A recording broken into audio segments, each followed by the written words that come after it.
How's everybody doing? And this is so much fun. Thanks again to Malvern, to Fernando and Chandra for working this cool event and taking care of us all night. We've got one more reader for you guys and girls. The next guy coming up, his name is Foley, which in Gaelic means pirate. I'm not kidding, he told me that like 2 hours ago. He's the author of a book called The Constitution, as well as a couple of chapbooks, including Puritan Landfill and Totem. His poems can also be found in Jubilat, Boston Review, Verse Daily, Denver Quarterly, and Volta. He was selected as a 2014 New American Poet by the Poetry Society of America. He was born and raised in Massachusetts, and he's in Denver right now where he's doing his PhD in, is it poetry? Yeah, it's poetry and poetics. Look out. Give it up for Brian.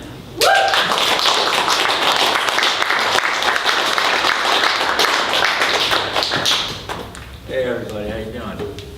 Thanks for coming out in summer. What happens in summer? It's so hot here. I've never been to Austin before. This is really dope. And thanks to Travis and Marlon, Stephanie, and Blake and Taylor. Man, I wish there were more people like you in the world.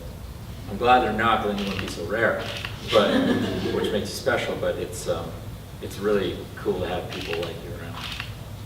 It really is. So I'm going to read mostly from a new thing, a manuscript. It's called The Making of a Mythanthrope. And it's essentially about the essentializing of meta-narratives, those organizing principles, ideologies that move us without our knowing. Mostly this speaks to love. This is an idea a lot about the organizing principle of love in our lives. So, a little of that. I haven't read in a while, so bear with me. This is called Yellow Brick Road.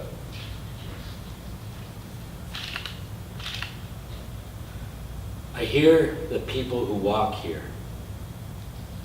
I hear them, and then you hear them too. On the road, the yellow leaves coming to an end never drop, stretching out their change. Something bright to mark their bodies, the black grass. Here's what we know. This is the music they would listen to. They were addicts. Here's what we know. We're not crazy. Our instruments are impaired. Far from civilization, this is where we're supposed to be. Yet here we are. And this meeting is officially about the possibility of turning back.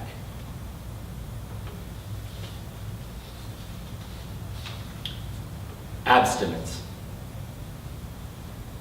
It's spring, and sex isn't thinking about you. In the supermarket, it is morning, mid-May. It is always morning, mid-May. The invalid jelly light, gladly not tolerating days' lived description. It's back to the dawn, permanent, always, and unbegun. They say that strange flowers are begging all over the city, little things with colorless hope. That one might step into their spinning propellers and be disseminated, yanked from a fieldscape of swimming tin, to recycle long hours sitting in the traffic of insides, snap off a rib for nothing, and into no other. I've had to claw my way through an age where no symbols cling, with a glow in the dark flavor geometry. It's spring, and sex isn't thinking about you. Everything that happens can be fit into this story, or else we are children for a very long time. Crying. It must have been a choice into eyes, and always will be. It must have been materialized only when attached to the outcome. To the birds that seem so strange in a place so close. To that cold reason part of the balcony you approach. It is strange. All that most residents will ever feel is the occasional flower closing in.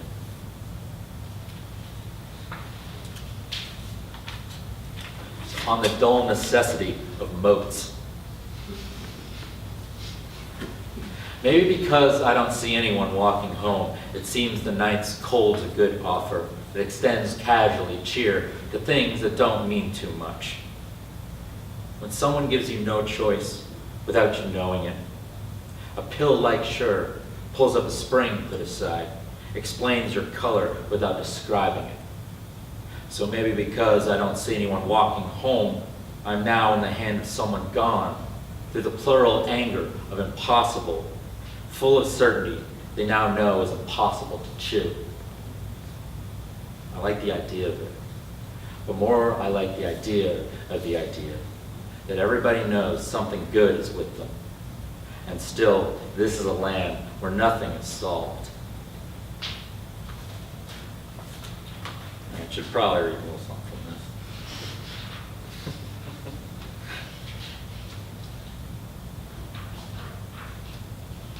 Old cold. We battlefields, gripped like gargoyles, perched on white buildings, panting, staring down our debt, invisibly fixed under the arm like a deer tick. It is an old cold, the sky blue as skin, holding everything out that would fall in.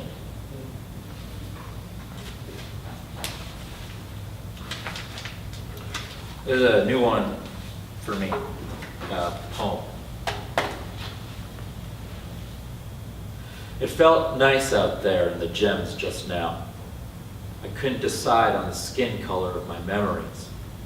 Just as sometimes at night when I look up from the underline of the world and dance in my tunic with the plants in her window. The white cross warped above my nerve in the sky is just everything else I've declined, leaving but never being an exit. What is the phenomenology of heartbreak? I can't think of anything that isn't a pyramid. And what if I don't have a cent to evict from the oil left in fingerprints against the immensity of a continent or bird pocket of a bird job? The daycare grammar tumbling with a cup in the shade and no ode to throw it out of. Sarcasm is the tool of us. We know what's wrong, but can't change much, so save it with a slice. Say it back to know better without beating it. Brighter than nothing, smarter than nobody. Whatever time it is, I am against it.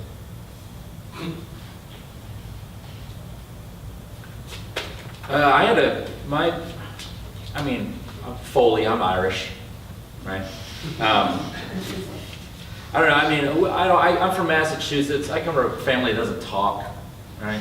We're New Englanders, that's like a thing. You guys probably have stuff like that. But the one thing we did have is St. Patrick's Day, where they make a fake Irish meal of corned beef and cabbage boiled, right? And it was like the one day my family was into. And my book came out on St. Patrick's Day. I think it was like a weird joke. It was also the day my grandmother died, and it was her favorite day. And my grandfather died a year later on that day, the moment she died as well. A very strange way the world works sometimes. Anyway, there's a poem about that. St. Patrick's Day. What color is the snow? I own a great picture. She was alive, healthy, golfed in Florida. When an aneurysm, he took her pillow under her head, walked around her body for 3 days, Uncle said. When she died, his throat closed for 9 months, while he withered for her birthday to come and go.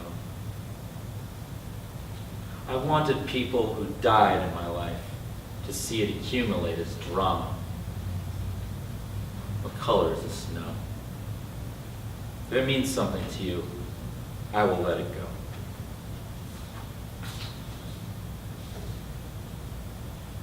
Violin. Love is pulling a hair out your mouth forever, or love is leaving it there to loathe on. You who left this strum, I've confused belonging with whom I belong to. What chest brambles into violins is a former moon blown into a ring, circling round the thing that destroyed it. Oh, the hope of a hair, that we should someday meet the tails of things. If you will touch your temple and feel a spot of cold air, then go looking for the one that left a window open somewhere. The facts. Though I forget, I am screaming. Lungs lose edge the farther into weather you go. Though it's just a skill just to be here, crave a poem to share. Think of it. The day breaks. Think of it. I have one more poem to say.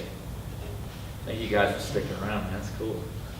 Just happy to be here. One of the cool things I've come to Austin for is go to the Ransom Center, and I'm doing a PhD thing where I'm looking at James Tate. You guys know him.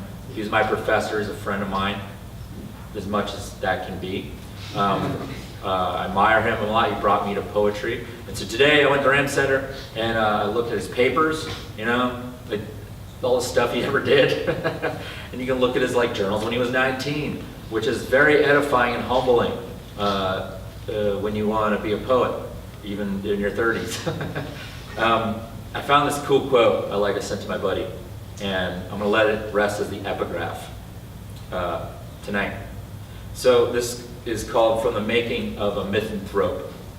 And this is something Jim wrote when he was 25 in a journal. It was a night of wild dreaming. One long one involved one in which I devoured chains.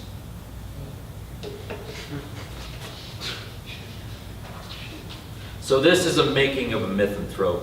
After signs never meet nor agree, a bad moon's a hormone, a heart's a strata, is sawdust, afraid to speak in full achievement, and death is also a tune. This is not a story. Beating at the speed of a feeling, with a background of brakes screeching out all night. You see, day passes out attached clouds, one hand to another, a shake that won't let go. What interest now that you're finished with love? When you look at your hands and know you haven't held the news in years. You like the flowers, but not the man sawing his arm off. They're the same thing. The slow scent of spirit craving itself. Weakness gets so near to the animal you run out of, playing off the body, letting the brain tangle when it takes so long. So long we are born alone in the middle of a life, a broken share of life. This is not a story. I know who Proust is. He invented that cookie. Where I assume people spoke in my dreams, no one has ever made a sound. It's a disease having to tell until bare, to believe the body's loudest voice and explicit headlessness. But danger comes in danger's absence, and oh, I was also harmless once. At summer somewhere nobody filled. I was gore in the calm, on a long walk back to house to clean out loose nerves like tendrils from a pumpkin. Summer breaks your neck with a bright tangle, a white cabbage sky, another part of me unpaid with shape. I can't openly grind roses. I don't glow with a road, don't memorize the pudgy birds in everyone's yards, nature's thrusting narcissism, and days like the boring quality of mercy. Summer, if we are your poor, we are offbeat, demented seamen desiring to be alone. This is not a story. To lay in your head conceptual with earth until you learn its humor is throwing shit in your face with an organism's blunt lust. I can't find the page remembering me. Desire is such a small space, organized around shadows. They sing a kind of calm like the air of a palace empty. Yet it would do better, love better not to play in there. When the nobles have all gone, they communicate the rooms with decorations of fear. And I can't forgive them. Even as I remain indoors researching what I mean, schemes include me by association, as much as my fault as this amoral peach or this drab book losing its edge on leading me. I would get a better opportunity just dropping it, trading up by showing it no hope. But each day the mail comes, I swallow its arrival like a serum and age back a year. There is an order in my evening. I hate the dangling thing. I begin to draw a figure outside the loop. I draw until all meaning is gone. This isn't a story. I am writing what I can't find. As a ladder dreams itself to hold any rung whatsoever. Ask me at my death who it is that I love. I would like to know. Thank you.